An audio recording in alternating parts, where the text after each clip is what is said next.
My name is Ross Bryan. I'm the Assistant Dean of the Honors College here at the University of Alabama, and it is my great pleasure to welcome you and introduce you to Jackson Knappen.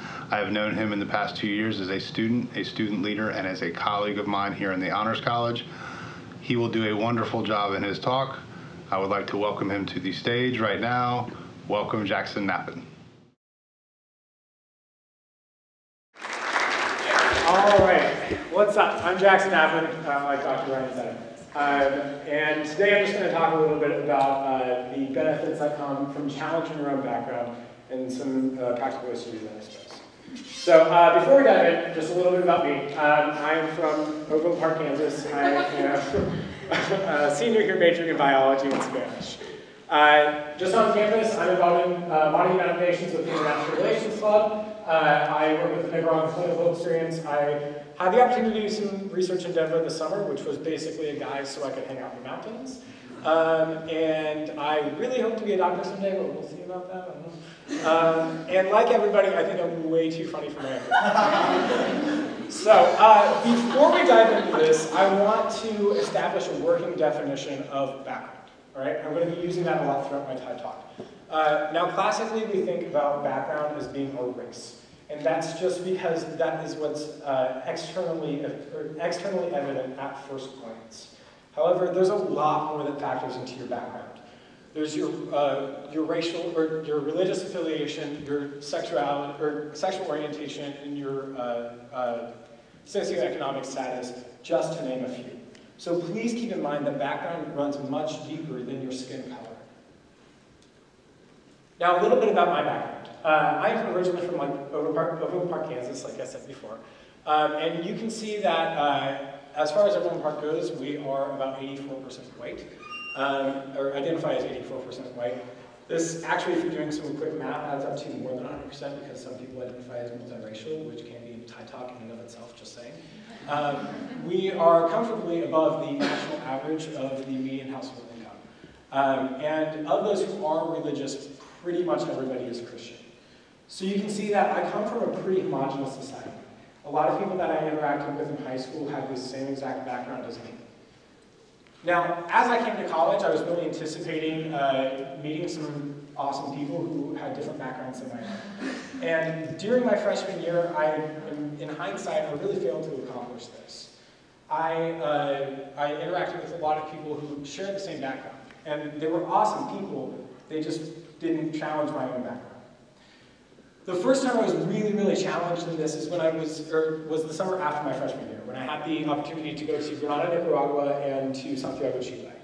Now, these are two very different places, but two very formative experiences in my life. Nicaragua is right here, and Granada is a small town right there. So Granada, Nicaragua was super new to me. And I don't mean geographically, because obviously it was new geographically. But I mean that it was a very new society. So I had seen the inner city of Kansas City, I had seen farms in western Kansas, and I had seen small towns in Alabama, but I had never seen a society where there was such a booming tourism industry juxtaposed against intense poverty and healthcare inaccessibility. Granada challenged me not only socioeconomically, but also racially and ethnically. I then went to Santiago, Chile, which was a completely different society as well. Santiago taught me a lot of misconceptions that I had about South America. Classically, we look at South America as Americans and imagine a collection of countries in crippling poverty. However, Santiago, which has one of the strongest economies in South America, showed me that this wasn't true. In Santiago, I lived with an upper middle class family. I went out with friends. I had a pretty normal life in a big city. And in these interactions with people, I interacted with people with different sexual orientations than me, different religions, although they are mostly Catholic, and of course a different culture. Now, coming back to the United States from that, I really didn't want to. But I had these intercultural interactions fresh in my mind. And I wanted to continue these things while I was on campus and continue challenging my background like I had done during the summer. So I sought opportunities on campus. And the biggest one I found was the English Language Institute. Now, if you don't know, the English Language Institute is super great. It is a program for international students where they can come and they can learn English and take English classes. Now, they have students from all over the world, really, from Saudi Arabia, Colombia, Turkey, China, Japan, all over. My role within the English Language Institute was to be an English conversation partner. So basically, I would go to a class on Mondays and Wednesdays, and I would talk to a diverse group of students about new topics every week. So practically, this looks like me sitting down at a table with a man from Saudi Arabia, a man from Turkey, and a woman from China, talking about topics varying from our pets and common sports in our home countries to racism and the Syrian refugee crisis. I cannot express how beneficial and thought-provoking it was to hear about the events happening in the Middle East from somebody's personal experiences rather than from the convoluted media that exists today. Now, because of these interactions, I started taking into account, or I started seeing people not as their backgrounds, but taking into account their backgrounds. Now, this sounds really similar, but there's a very key difference. When you see somebody as their race, their religious affiliation, or their language ability, you have subconscious prejudice that comes with that. However, when you see somebody as a person first and then take into account their background, you're providing a more accepting and accepting culture. Now, this got me thinking about different ways that I could challenge my own background in different areas of campus. So I started joining clubs and organizations that I wouldn't normally join. And with that, I met a ton of new people, and people that challenged my background racially, or by race, by sexual orientation, and their general background. And I was able to see what life looked like from somebody who is not a white male from an upper middle class family. Now, I'm not going to pretend that I know what it looks like to be a black female in this country. But I will say that my perspective, or that these diverse interactions gave me a much greater perspective and a much greater ability to understand someone who is not me. Now, oh, that was supposed to be earlier. Now, I've had a lot of personal experiences with this, but this fact is also backed up both socially and scientifically. So I wouldn't be a biology major studying the hard sciences if I wasn't going to throw some studies at you. But,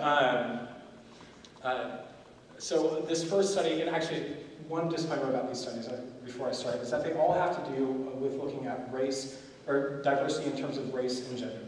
Now, I just got finished saying that there's a whole lot more to background, but again, we take into account diversity with what we can see at first glance. So I apologize for these studies, but they're the best I can find.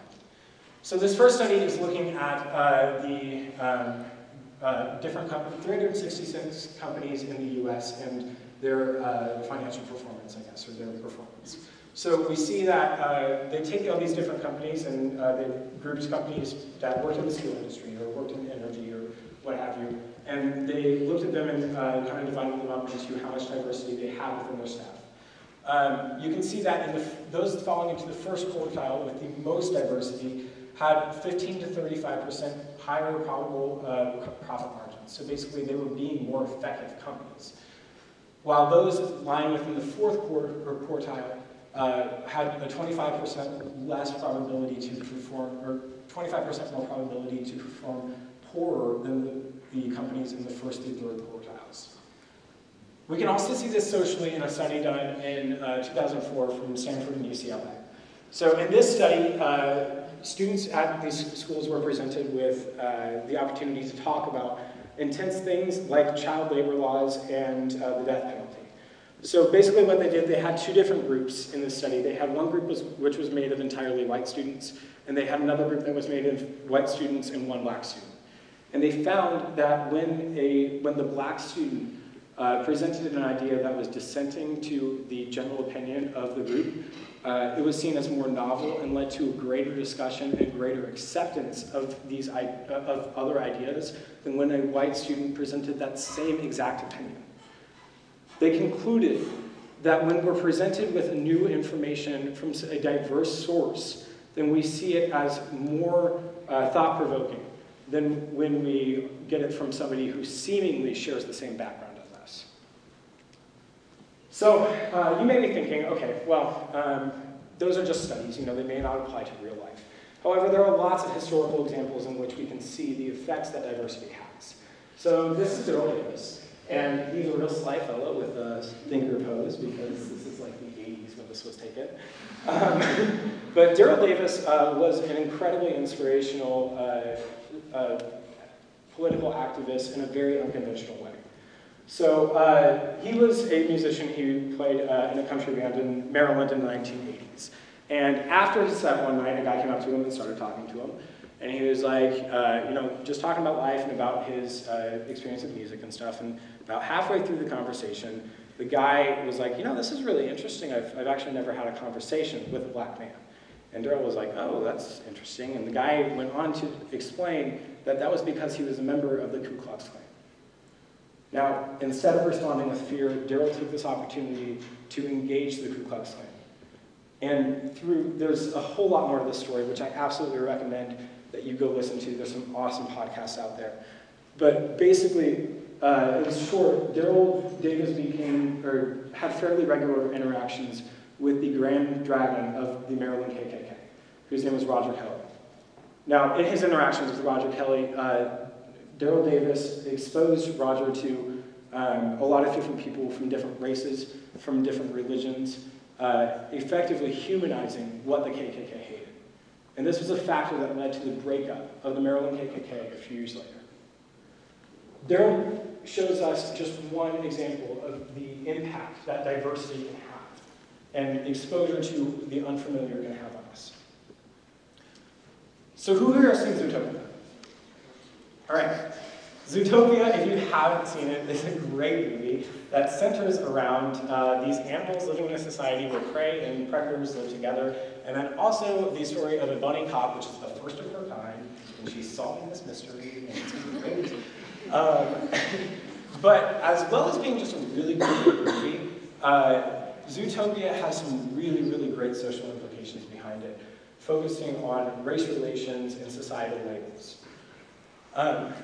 Now, when I was first kind of sitting down to watch it, I was like, wow, this is really great, and like, the animal puns are really great, and I love this movie, but like, near the end of it, I was standing in my kitchen, like, literally yelling at my roommate, like, freaking triggered. I was like, this is it! This is what we need to hear as a nation right now. Yeah. So in the midst of Shakira in gazelle form, some animal sleuthing, and of course some very slow D&D slots, there are some really, really impactful quotes in this movie. I'm going to leave you with one today. The more we try to understand one another, and the more that we try to understand one another, the more exceptional that each of us will be. I think that, I firmly believe that anyone, regardless of their background, can learn something from this. Connecting with people that are different from us is uncomfortable. It is hard, and you're going to screw up. But the benefits of mutual understanding that you will gain highly outweigh the effort that it takes to challenge your own background. So now I'll ask you, what will you do? How will you work every day, or how will you work to have diverse interactions in your life every day? Campus does a great job of facilitating these things, and I definitely encourage you to look into that. But this is something that you need to take, and you need to make a challenge for yourself. Because the benefits that you'll gain from this mutual understanding highly outweigh the efforts that it takes. Thank you.